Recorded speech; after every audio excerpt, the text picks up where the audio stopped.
Hoje, o negro brasileiro tem consciência de seus direitos e luta pela igualdade. Essa força foi conquistada ao longo dos séculos, desde o dia em que um líder guerreiro entregou a própria vida para conquistar a liberdade. A história heróica de Zumbi dos Palmares representa a bravura e a tenacidade do povo negro e é um símbolo da resistência contra a submissão. No início do século XVII, Recife era o porto de saída do açúcar, maior riqueza do Brasil naquela época, para a Europa. Todo o Nordeste vivia de plantar e colher cana. Mesmo quem não tinha engenhos, como os criadores de gado e os comerciantes, dependia indiretamente do açúcar, pois precisava vender seus produtos ou serviços aos agricultores. O tráfico de escravos entre o continente africano e o Brasil foi talvez um dos melhores negócios do período. O modo com que aquilo será feito levou, evidentemente, a uma sofisticação muito grande nas negociações e no comércio. Mas, por outro lado, propiciou também o exercício de uma das maiores crueldades feitas contra o ser humano no mundo.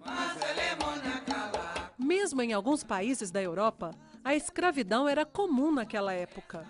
E nas culturas de açúcar brasileiras, onde era preciso muita força de trabalho, a escravidão parecia ser a única solução possível. Primeiro, os colonos tentaram submeter o índio, capturado na região ou comprado dos bandeirantes. Mas eles não se adaptavam bem ao trabalho, produziam pouco e, em geral, morriam logo depois de aprisionados. O passo seguinte foi a importação de negros africanos, que, embora mais caros, trabalhavam melhor. Quando começaram a chegar os primeiros carregamentos de escravos da África, os senhores de engenho passaram a visitar Pernambuco. Antes de começar o leilão, examinavam homens, mulheres e crianças como se fossem animais à venda. No final do século XVI, escravos que fugiam dos engenhos de Pernambuco começaram a ir para a Serra da Barriga, zona afastada do litoral, entre o atual estado de Alagoas e o de Pernambuco. O solo era fértil e a vegetação abundante. Havia extensos palmeirais e, por isso, os negros que ali se estabeleceram passaram a chamar a região de Palmares. Uma pequena aldeia começava a nascer. Tornou-se uma das maiores comunidades de fugitivos do mundo. Mais de 30 mil pessoas no auge. Foi dividida em inúmeros mocambos ou aldeias, nas quais reinventaram cultura e identidades de seus ancestrais.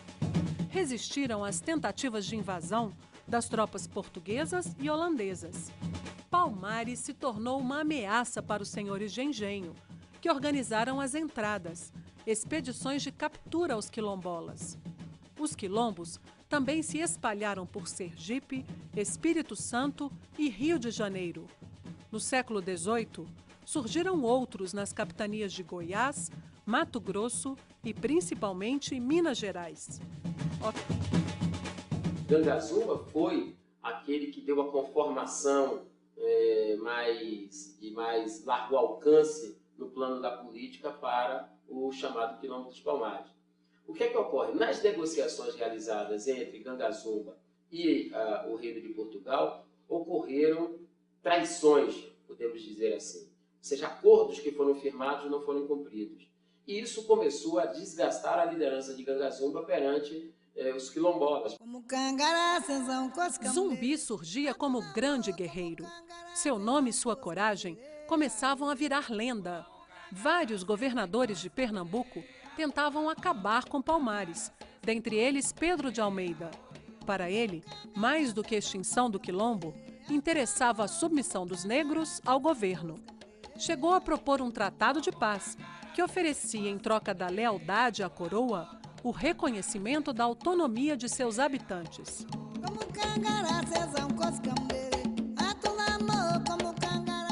Gangazumba aceitou a proposta do governador, mas Zumbi não concordou. Para ele, não se tratava somente de viver livre, mas também de libertar os que ainda estavam escravizados. Muitos negros ficaram contra Gangazumba e envenenaram o velho rei. Assumiu em seu lugar Zumbi, o líder guerreiro que defendeu Palmares e levou o Quilombo a terríveis batalhas. O novo governador, Aires de Souza Castro, espalhou por todas as vilas ordens para que Zumbi se entregasse com seus homens. Mas ele resistiu por anos, desvencilhou-se com poucas armas e muita estratégia. Outros comandantes também tentaram prendê-lo, mas não conseguiram. O bandeirante Domingos Jorge Velho comandou a última batalha, que aconteceu na madrugada de 6 de fevereiro de 1694. Depois de um cerco de 3 anos e uma batalha de 22 dias, a luta chegou ao fim. Zumbi conseguiu fugir, mas cerca de um ano depois, foi encontrado em um esconderijo. O grande guerreiro resistiu até a morte. Por mais que a notícia se espalhasse, os escravos não acreditaram e cantaram pela sua ressurreição. Zumbi se transformou num símbolo tão poderoso que ele gerou também várias versões sobre a sua morte. A versão que nós temos é que a versão mais corrente dentro do movimento negro e a mais aceita dentro do movimento negro é que ele foi assassinado em luta. General negro dos Palmares, grande líder dos quilombolas, lutou e morreu pela defesa e pela liberdade dos seus irmãos negros. 20 de novembro é considerada a data oficial da morte de Zumbi e se comemora o Dia da Consciência Negra.